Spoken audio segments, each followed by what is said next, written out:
Hello everybody, Joe Tactical here again. Thank you for joining me for another video. And this is going to be a video for the Simmons cheapy binoculars. Now, there's not a whole lot to this, and hopefully the video won't be incredibly long. Basically, let me say this. I'm going to start out by saying this. I'm kind of a optics snob, if you will. I kind of need scopes and binoculars, rangefinders, spotting scopes, things of that nature to perform, because if I need to magnify sight to be able to see what's going on, I need it to do it well.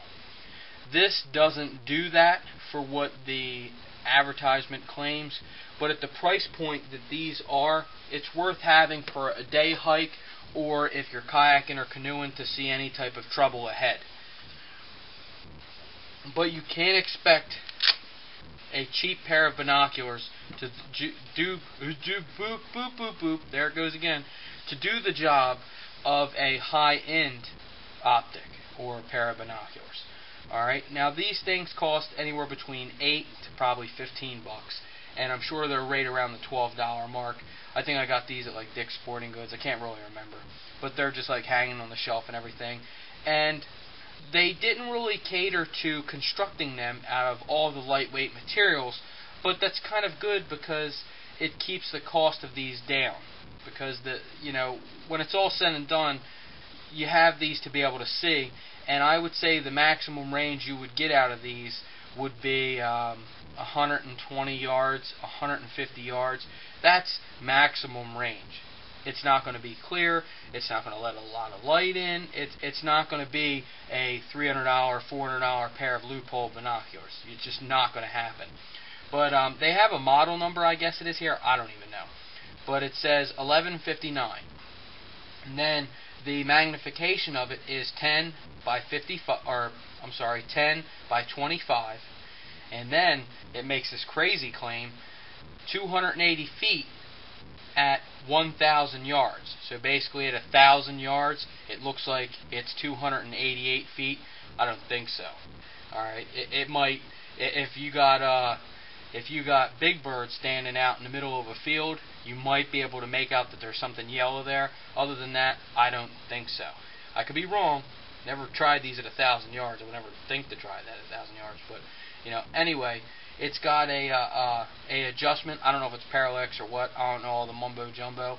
But you have like a plus or minus adjustment on the right eye. Also, it has another focus on the bridge here.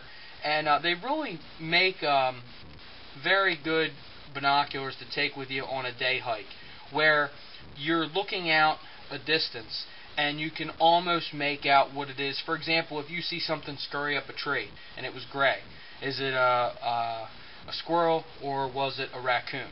Well, if you use these, it would be able to distinguish that difference. So you can't really expect more from these than their capabilities allow.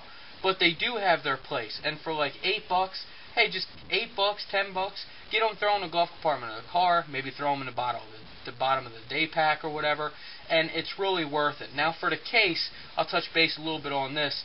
It has some of this, the piping around here, I guess, to help protect the stitch as well as give it kind of a style or whatever. And it's made out of like some type of somewhat heavier nylon, but it kind of looks like a vinyl back nylon. I'm not really sure. And it has a belt attachment that I wouldn't really want to have this attached to my belt, not using this carry system, because this just seems like this pleather or this vinyl or whatever it is would just end up tearing apart right here as you're walking and everything else. I mean, you could try it if you want, but I would just suggest use the case itself for just protecting it, and then put this in a bigger bag. Because if you go out and spend $20 on a Maxpedition pouch to put these in, you just spent twice as much on a pouch as you did for the binoculars. So it's just a little idea or whatever. But they really work out good, and I would say get a pair. Sorry. I would say get a pair just to have some type of extended sight capabilities. for what it's worth. But look at the price, look at the compact size. Not really so much backpacking, because every ounce counts, and you know, ounces turn into pounds and pounds turns into pain and all that kind of stuff. But if it doesn't mean I wouldn't take them, I wouldn't take these. I would step up and get the Big Daddy loophole for like $300 or $400 and use them accordingly. So that's where I'm at with that. But I hope it helped, and sorry if I really didn't know too much specs about it. It's been a while, and I really don't have all the information, the packaging and stuff like that, but you guys can look that up. But it's just a little philosophy behind the cheapy Simmons binoculars. If you have any questions or anything I can help you guys with, feel free to drop me a line anytime. I'm here to help. I'm not an expert, but I'll do what I can to help everybody else out. And it's like I always say, let's all learn from each other. Thank you very much for watching. As always, Joe Tactical out.